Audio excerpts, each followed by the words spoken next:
सबसे पहले तो हम गांव को सिर्फ फार्मिंग के पॉइंट ऑफ व्यू से देखने लगे।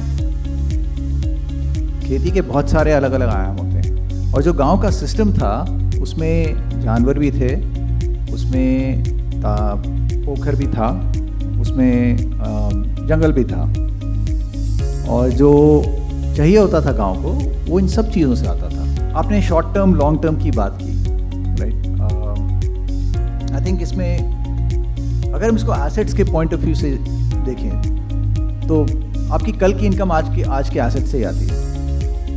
और ये हम एक्चुअली क्लाइमेट के बारे में बात ही नहीं करते, बिकॉज क्लाइमेट तो एक बाय प्रोडक्ट है इन सारी चीज़ों का।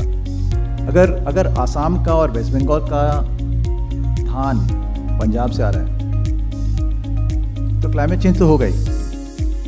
जिस चीज़ को ट्रक पे जाने की ज़रूरत नहीं थी वो ट्रक पे क्यों जा रहा है? इस तरह की जो ये जो डिस्टॉर्शन हो रहा है ये बहुत बड़े स्केल पे हो रहा है।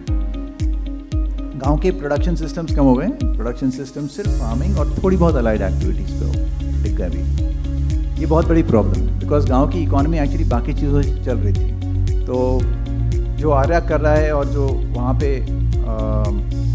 ये जो पॉसिबिलिटी बन रही है कि वहाँ पे प्रोडक्शन लिंकेज है, जो आपका वैल्यू एडिशन है या जो आपकी पोस्ट प्रोसेसिंग है वो वहीं पे हो रही है। This is actually adding to that possibility.